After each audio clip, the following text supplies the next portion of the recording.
Take a pan and add dry apricot, raisins, tamarind pulp, and half cup of water.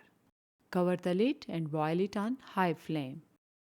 Peel the sweet potatoes and cut into small pieces.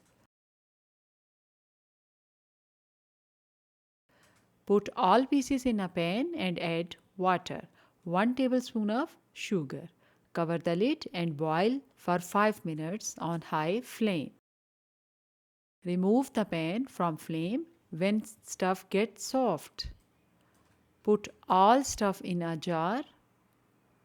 Add black salt, red chili powder, pink salt.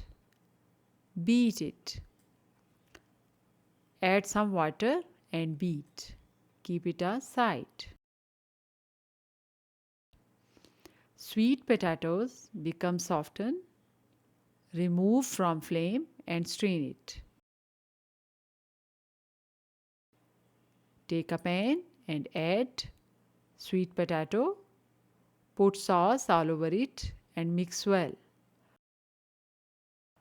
Dish out sweet potato chaat. Chaat is ready.